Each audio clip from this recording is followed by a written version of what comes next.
Right, hi everybody, this is going to be very quick. Well, you know what I'm like, it might be longer than quick. It appears I left my brain in London because I've confused you again, it would seem, about my book and how it's going to be. So I think the clearest way I can explain it is how my finished pages will be. This is the plan. So each page will be 5-inch square after it's hemmed and everything. Now, I had an email saying was I going to stitch the next page to the back of that so that you turn that over and there's another page. Well, no is the answer. What I'm going to do is do them all separately, so the backs will be raw, but then it may be that I embroider the reverses in some way to mimic the stitch that's on the front. So if this is the bullion knot page, the back of this, when it's put together, is likely to have, this is the 5 inches by 5 inches piece, the back of this is likely to have an embroidery with bullion knots in it as its reverse. Okay, hope that makes sense.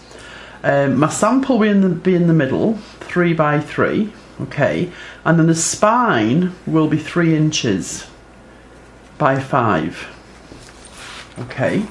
Now, the query was, I guess, what happens to the other pages, because this is one page with a spine. Every single page is going to be like this. Every single page will have a 3-inch spine, okay? And if you remember, I was saying that it might well be that it won't close, that it'll fall open, like my paper artist books. But I like that. I like the sculptural element of that, so I don't have a concern about the pages not closing, like the book not closing.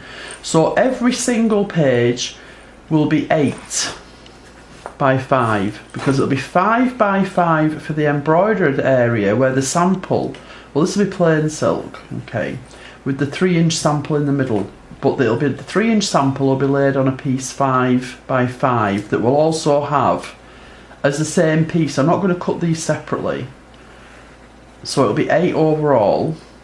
Central area 5 by 5, or the mountain area 5 by 5, with a 3-inch sample in the middle, and every single page will be like this and will have a 3-inch spine. And then when I've got my pages finished, don't ask me how yet because I don't know yet, but all these spines will be joined together. And if you imagine a sandwich of the spines, they're going to be a lot flatter than the pages, aren't they? But to me that indicates that it will lay, so these are all the spines together. It will lay so the pages are sticking up. Does that make sense? Because the pages are going to be flatter, aren't they? So that is my plan. I think that was the query. And then the question at the end was about the reverse of these pages. The spines won't have embroidery on the reverse, obviously. But the reverse of this sample area is probably going to be embellished as well. I hope that makes sense. I feel so bad when somebody gets confused. If it doesn't make sense, let me know, but I don't think I can say any clearer than that. Every single page I will have a finished piece of silk that is 8 by 5, okay? 3 inches of that will be the spine, and 5 by 5 of that will be the area that I'm going to put my 3-inch samples in, with the binding at the top, the decorative binding at the top. I really, really hope that makes sense. I just feel so bad. I never want to confuse you. So please let me know. Okay.